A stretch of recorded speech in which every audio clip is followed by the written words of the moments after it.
Bueno, buenos días de nuevo. Vamos continuando con el avance del tema. Mientras tanto que se van uniendo los otros compañeros y también no se olviden volver a poner su nombre para contabilizar completa la asistencia, ¿no? Y vamos viendo dónde nos hemos quedado.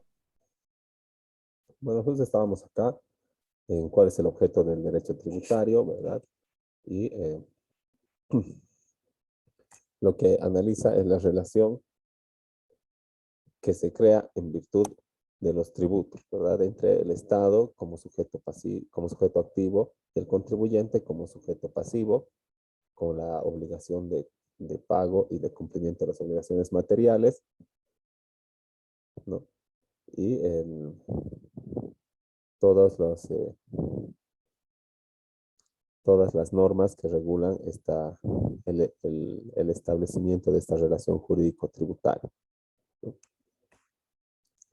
Entonces, este, esta rama del derecho financiero, que es el derecho tributario, también tiene sus propias fuentes, como las otras materias también del derecho, y tal vez hasta son comunes con las fuentes de estas otras materias, como la Constitución, la ley, los decretos, las otras disposiciones, la jurisprudencia, ¿no? De acuerdo a el, la Constitución Política del Estado, en el 323, establece que bueno, la política fiscal se basa en principios de capacidad económica, igualdad, progresividad, proporcionalidad. Bueno, eso ya habíamos visto, ¿verdad? Pero señala que los impuestos que pertenecen al dominio tributario serán aprobados por la Asamblea Legislativa Plurinacional. Entonces ahí nos está diciendo, ¿verdad?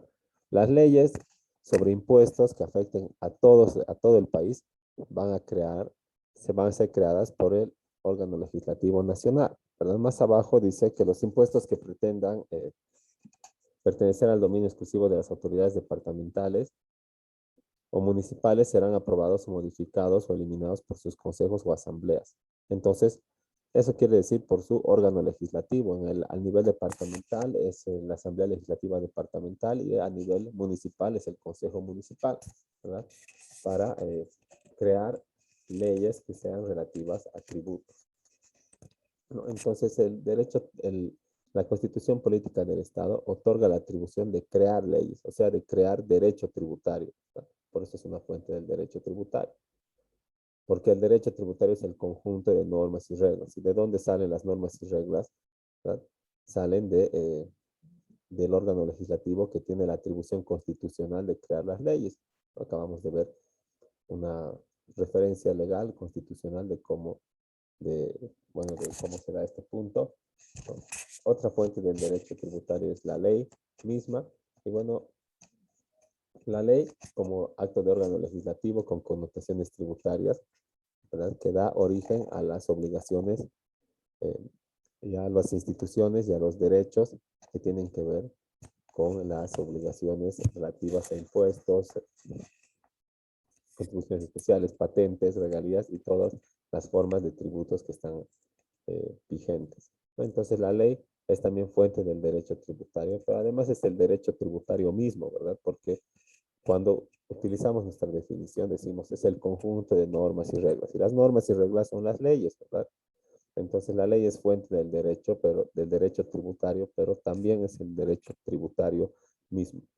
Y los decretos y resoluciones supremas, que son de carácter reglamentario, también otras disposiciones de carácter general emanadas por órganos administrativos. ¿Cuál es el órgano administrativo? En este caso, pues impuestos nacionales, ¿verdad? Las administraciones tributarias, en realidad.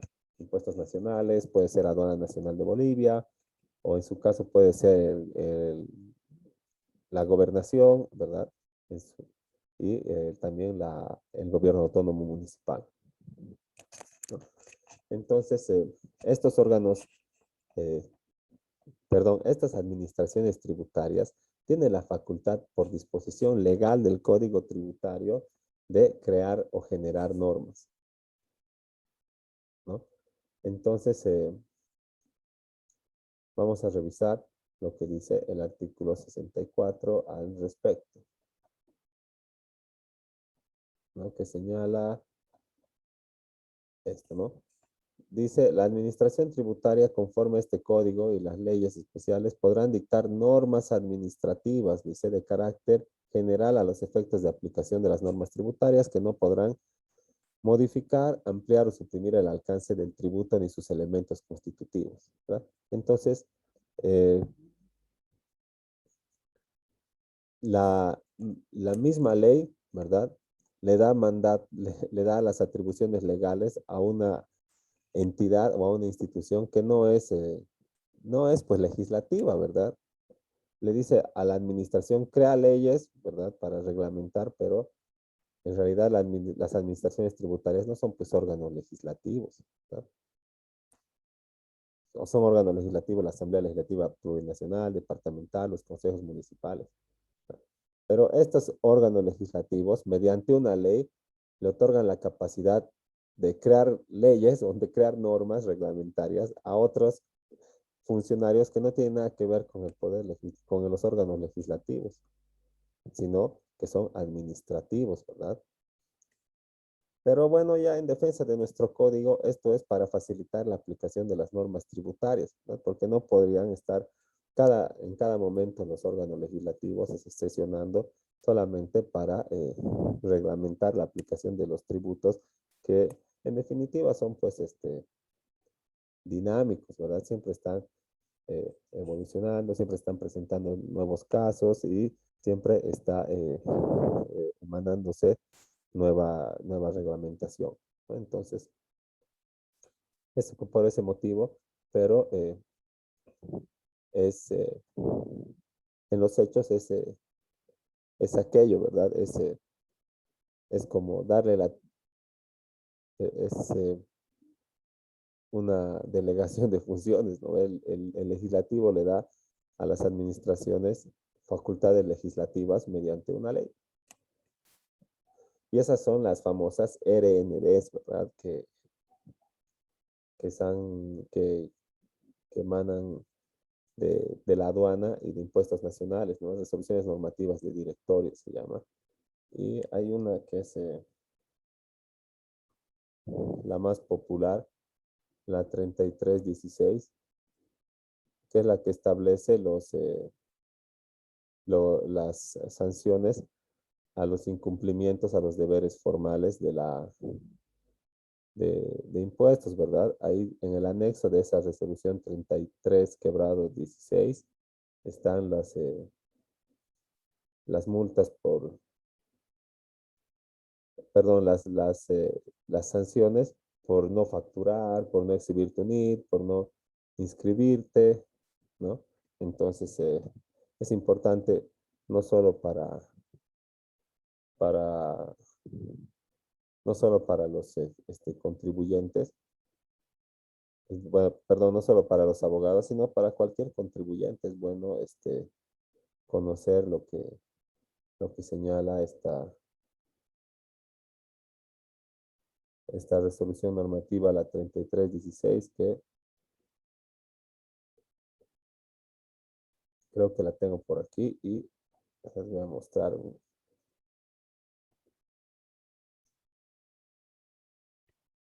No, no es, este tiene que ser no, no es. Bueno, las voy a buscar para la clase pertinente, pero es una eh, que tiene el anexo y está bien detallada las sanciones por el incumplimiento a deberes formales, de todas y cada uno de los deberes formales que tenemos como contribuyentes, tanto digamos los, eh, los profesionales independientes como las empresas, todo aquí está.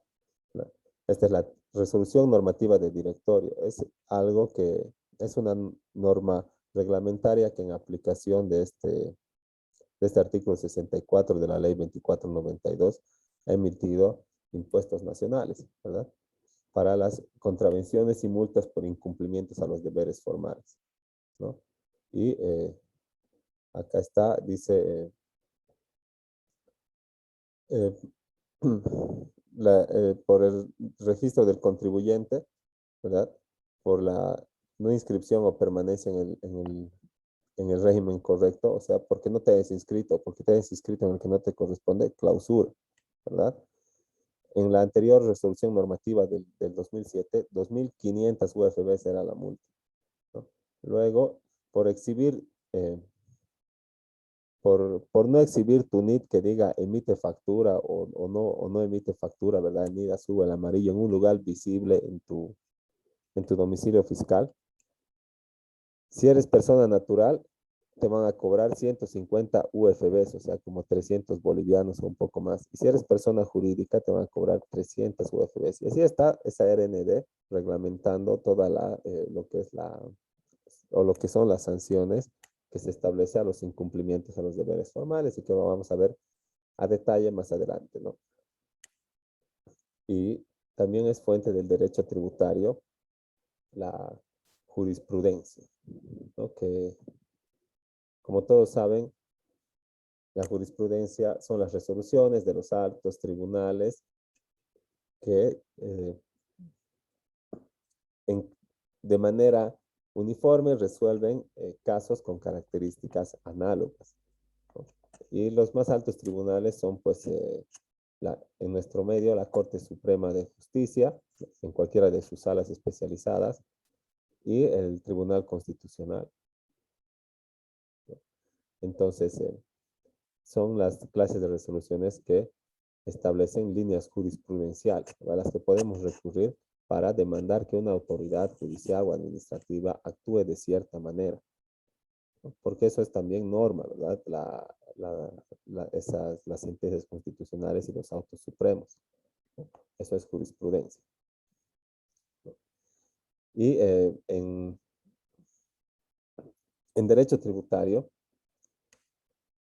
existen dos vías de reclamación, ¿verdad? La judicial, que, que las resoluciones más importantes son esas, ¿verdad? En la vía judicial, las que resuelven los recursos constitucionales y las que emanan de las salas de la Corte Suprema, ¿no? Pero cuando hablamos de la vía administrativa, o sea, cuando te empieza un proceso, impuestos, ¿no ve? Y tienes que ir a impuestos o a la alcaldía misma a defenderte, eso se llama proceso administrativo, que también lo vamos a ver. Y este proceso administrativo también tiene sus recursos, como la apelación, así, pero se llaman de otra manera, se llaman recurso de alzada y recurso jerárquico, ¿no?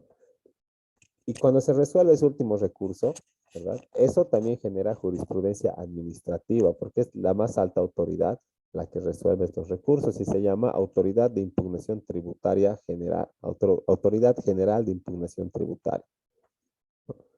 Y entonces también se puede recurrir a estos, a estas resoluciones de la Autoridad General de Impugnación Tributaria para poder eh, extraer la interpretación oficial de las normas tributarias, ¿no? Y su aplicación. Eso en cuanto a las fuentes del derecho tributario, ¿no? Y en, también esta materia tiene sus propias clasificaciones que son más de índole didáctico, ¿no? Para poder estudiarlas de manera más organizada. En una primera clasificación lo divide en derecho sustantivo o material y administrativo formal, ¿no? El derecho sustantivo o material, donde están las definiciones y los fundamentos de la tributación, ¿no? Eso sería nuestro código tributario, ¿verdad? Ahí están las definiciones y los fundamentos de la tributación. Queremos saber qué es contribuyente, acá está. Queremos saber qué es sustituto, acá está. Queremos saber qué es hecho generador, también está acá. Queremos saber qué es una tasa, una alícuota, una obligación tributaria, el hecho generador. Pues ahí están nuestras definiciones, ¿verdad? Que tenemos que aplicar. Nuestro derecho sustantivo o material. Ahora, en cuanto al derecho tributario administrativo formal, son las normas jurídicas que permiten el funcionamiento de la administración tributaria, ¿no? Esas normas de derecho público que tiene que cumplir la administración como institución y además también estas que establecen que permiten el funcionamiento y los procedimientos. Entonces, entre ellas tenemos el Podríamos también citar la ley 843 del Sistema Tributario Nacional, ¿no? Y una segunda clasificación la divide en parte general y parte especial. La parte general, que es la que establece los principios superiores de tributación y la obligación tributaria, y la parte especial, que son normas relativas a cada tributo, que estaríamos hablando de IVA, IT, IUE, ¿verdad? Ley 060, impuesto al juego, ¿no? Y esas que son relativas a cada tributo en específico, ¿no? Eso para la clasificación. Y como les decía, solamente para poder estudiar de manera más organizada esto que es el derecho tributario, ¿no? Entonces ya hemos visto las consideraciones generales, algunas definiciones, ya sabemos cuál es el objeto de estudio, de dónde viene o cuáles son sus cuáles son las fuentes del derecho tributario y cómo se clasifica, ¿no? Pero el derecho tributario o, o el- la actividad tributaria en general tiene un elemento muy importante, ¿verdad? Y característico que se llama el poder tributario o la potestad tributaria, ¿no? Bueno, es una atribución intrínseca del Estado a la que no puede renunciar, ¿no? Porque si no, no podría obtener recursos para cumplir sus fines, ¿no? Entonces, esta característica o esta atribución que se llama poder tributario o potestad tributaria se traduce en la facultad que tiene el Estado para crear tributos y exigir su cumplimiento, ¿no? ¿Cómo crea tributos? Por medio de los órganos legislativos de los diferentes niveles de gobierno. Ya nos lo decía nuestra Constitución Política del Estado cuando estábamos revisando, ¿verdad? Que los tributos del nivel nacional se crean por la Asamblea Legislativa Plurinacional. Los tributos eh, que van a estar vigentes en el ámbito departamental y municipal por sus propios órganos legislativos. Entonces, eso es para poder ejercer esta potestad tributaria, ¿verdad? El poder de crear tributos. Y eso no se puede delegar a, a otra persona, no se puede renunciar, ¿verdad? Ni se puede sustituir, ¿no? Que el Estado es el único titular de esta potestad tributaria. Ahora que la potestad tributaria, ¿verdad? Se ejerza eh, por motivos técnicos en algunos aspectos por instituciones privadas, pues ni modo, ¿verdad? Como la parte de los bancos, ¿no? No afecta, ¿verdad? A la soberanía del Estado, pero sí es un apoyo técnico para facilitar el cumplimiento de las obligaciones, ¿no? No es tan estratégico eso de la recaudación en efectivo. Entonces es una facultad exclusiva del Estado para crear tributos y exigir su cumplimiento. ¿Cómo crea? Mediante ley, ¿verdad? Ya hemos visto. ¿Y cómo exige su cumplimiento? Pues valiéndose de la característica de la coercibilidad que tiene todo mandato legal, ¿no? De los primeros semestres, seguramente nos acordamos que es la coerción, ¿verdad? Es la facultad que tienen las leyes para obligarte a cumplirlas. ¿Cómo te obliga? Con la amenaza de una sanción por el incumplimiento, ¿verdad? Está ahí la norma, si quieres la cumples y si quieres no la cumples, pero si no la cumples, ahí está también la sanción por el incumplimiento, ¿verdad? Eso es coercitivo, ¿no? Entonces el Estado, ¿verdad? Mediante cualquiera de sus manifestaciones, ¿no? Puede ser gobernación, Estado central o municipalidad, se vale de la herramienta de la ley y su coercibilidad o su carácter coercitivo para poder ejercer el poder tributario, ¿no?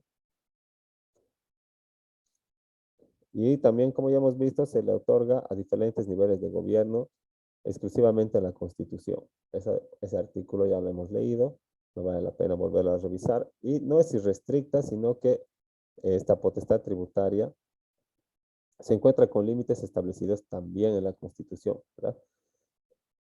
En la parte de la política fiscal, señala que, bueno, el Estado puede crear impuestos, ¿verdad? Puede ejercer potestad tributaria o hacer ejercicio del poder tributario, Pero en esta política fiscal, ¿verdad?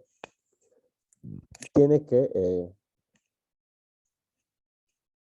tiene que tomarse en cuenta y obedecerse a estos principios de capacidad económica, de igualdad, de progresividad, de proporcionalidad, transparencia, universalidad, control, sencillez administrativa y capacidad recaudatoria. Entonces son como algunos frenos que se ponen a al ejercicio de la potestad tributaria para que el Estado no ande siendo exaccionario ni cobrando,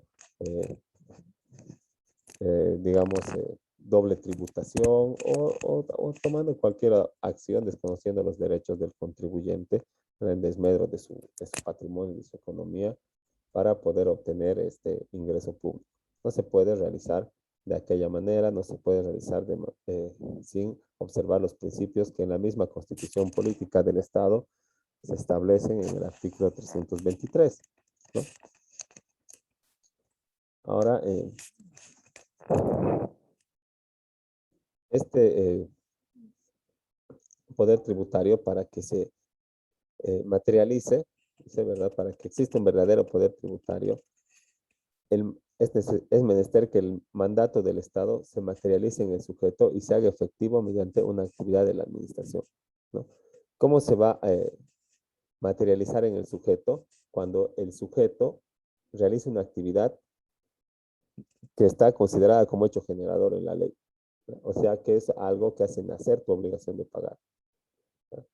Y se hace efectivo mediante una actividad de la administración, ¿no? Cómo se hace efectivo? Si no pagas, te fiscaliza. Si no pagas, te controla, ¿verdad? Va a revisar si está tu NID, va a revisar si estás inscrito en el padrón, ¿no? Entonces, así es como se hace efectivo mediante actividades de hecho de la administración. Y tiene sus propias características esta facultad del Estado que se llama poder tributario. Son la abstracción, la permanencia, la irrenunciabilidad y la indelegabilidad, ¿no? Entonces, esta, eh, la primera, o la abstracción, quiere decir que es inherente al Estado, independientemente de su ejercicio concreto. El Estado siempre va a tener potestad tributaria o va a ser titular del poder tributario, más allá de que lo ejerza o no. Puede ser que algunos meses o algún par de años no se cree ningún impuesto, ¿no? Pero no quiere decir que el Estado ha renunciado, perdón, que el Estado se ha abstraído de su poder tributario, ¿no? Sigue ahí, solamente que no está haciendo uso o ejercicio concreto. También es permanente porque no se extingue con el tiempo. El Estado siempre va a necesitar recursos para cumplir sus fines, siempre va a tener obligaciones que cumplir con la generalidad y para ello necesita siempre del aporte de los particulares, ¿no? Entonces, no puede extinguirse la facultad de crear tributos. Siempre tiene que ser algo que está vigente, ¿no? para el Estado. Ahora, obviamente, esta permanencia no, no asegura que el Estado puede estar por algún momento inactivo, ¿verdad? En este ejercicio del poder tributario. Y esta inactividad, ¿verdad? No quiere decir, una vez más, que, que se haya extinguido la potestad tributaria o el poder tributario, sino solamente que está, por decirlo así, en suspensión, ¿verdad? Pero todavía puede ser utilizado en cualquier momento cuando se identifica que se necesitan más recursos para paliar la atención de las necesidades básicas y la prestación de los servicios públicos, cuando exista, en otras palabras, déficit fiscal, ¿no? Otra característica es la irrenunciabilidad. Nadie puede renunciar a crear tributos, ¿verdad? Puedes, eh, puedes hacer cualquier oferta política, pero nunca vas a poder decir en tu campaña, ¿verdad? Vamos a renunciar a la creación de tributos, ¿verdad? Como Estado. No se puede, ¿no? porque sin recursos no tienes cómo atender las necesidades básicas. Así que esto es irrenunciable. Sí, Ignacio ha levantado la mano. Sí, doctor, una consulta. O sea, sé que ahorita acaba de decir que es irrenunciable, entonces entiendo que eso es lo correcto, pero no puede haber por algún motivo en un futuro que eso pueda cambiar. En plan, em, no sé, si llegaríamos a descubrir una forma del gobierno en cual no se necesite utilizar el tributo como tal. Pues la verdad es que no se utilizaría la potestad o el poder tributario, pero no sería necesario deshacernos de ello, ¿verdad? Porque tal vez en algún momento las condiciones de hecho eh, presenten la necesidad de volver a solicitar la contribución de los particulares. Está bien, digamos, que no lo uses por algún motivo, tal vez son tan prósperas las empresas públicas o como dices, hay una nueva forma de Estado en en el que las necesidades la atención de las necesidades no necesitan echar mano de los recursos de los particulares, porque en realidad es parte del sudor de tu frente, los impuestos, ¿no? Y, pero nunca va a poder renunciar, ¿no? No va a poder decir, nos deshacemos y el Estado plurinacional de Bolivia desde hoy ya no tiene facultad de crear impuestos, ¿no? ¿Y qué pasa con el próximo gobierno? Tal vez dentro de su política fiscal no le parece que no cobres impuestos y va a volver a poner en vigencia. Eso va a ser utilizando el poder y la potestad tributaria que es inherente al Estado. No se puede eliminar, se puede no usar, ¿verdad? Pero no se puede renunciar o eliminar.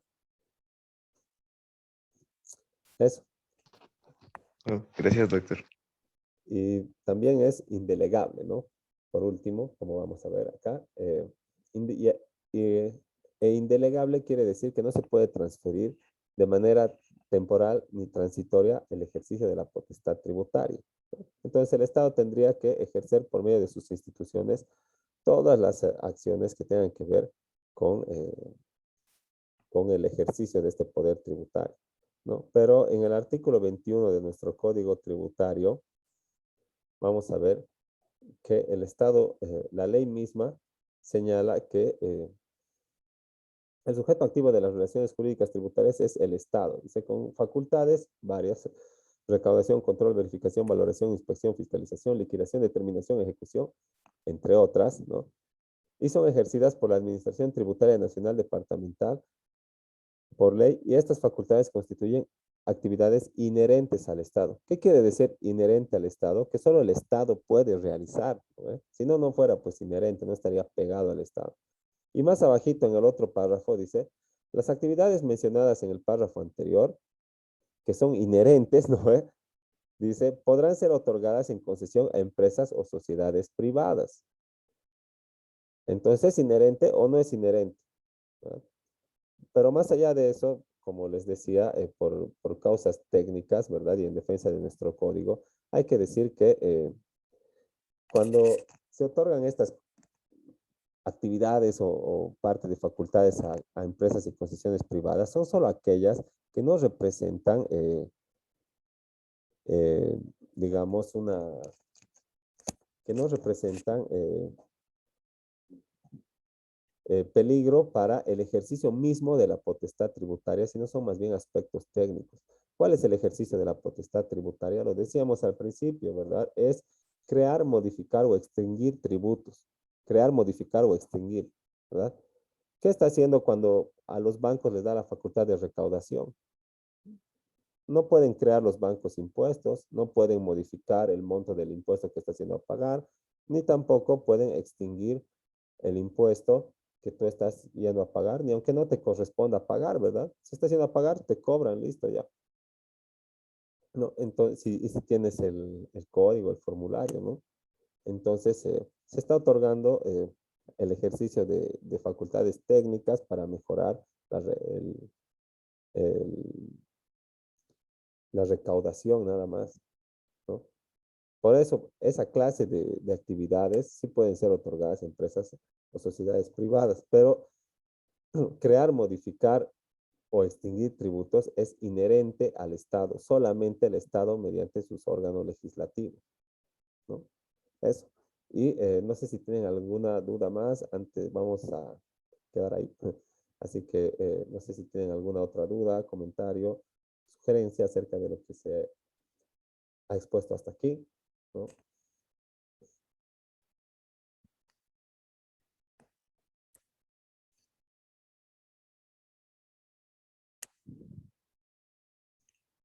Bueno, si no hay ninguna duda, ¿verdad? Al respecto, entonces quedamos ahí, continuamos desde la diapositiva número 10 en la siguiente clase, pero primero quería decirles que vamos a, como ya en 2 semanas empiezan los exámenes y hay que tener ya el puntaje acumulado para los trabajos, vamos a subir una nueva tarea que, bueno, va a ser una sola tarea, no de estos bueno, con respecto a estos, a alguno de estos dos temas que ya hemos avanzado, ¿verdad? Y que está además aquí en sus documentos de Word, solamente vamos a subir la tarea y el plazo de 1 semana, como siempre, para que puedan realizar tranquilamente el trabajo y, bueno, así vamos a tener por lo menos ya 3 trabajos, ¿no? Sí, el Lisbeth ha levantado la mano. Licenciado, una pregunta de la tarea del tema 3. Sí, Está en el tema 3 de Word, ¿no ve? Abajo sí, ese cuestionario es la tarea, ¿no ve? sí, sí, justo en la última hoja o las 2 últimas hojas. Siempre está de esa manera. Doctor, Sí, disculpe, usted mencionó 3 tareas y a lo que, bueno, lo que yo tengo entendido, solo presentamos una y la segunda sería la que vamos a presentar hasta el miércoles. sí, esa y después, como no, les digo, la tercera tarea la vamos a subir recién. La vamos a de uno de estos dos temas para que podamos tener por lo menos 3 trabajos antes del examen. Eso les quería decir. Ah, ya, doctor, me estaba asustando. Sí, no, Perdón. recién la vamos a subir. Eso, si alguien tiene alguna consulta más o no está algo muy claro, tal vez. Creo que todo está claro, doctor. Está bien, entonces quedamos ahí. Que tengan buen fin de semana. Como siempre, no se olviden realizar la tarea que está pendiente y luego vamos a subir la otra con un plazo prudente y les voy a avisar por el WhatsApp también o la próxima clase. Gracias, Igualmente, doctor. doctor, Gracias, Descanse. doctor. Hasta luego. E Hasta igualmente, luego. que tengan un buen fin de semana. Gracias, igualmente, que les vaya bien.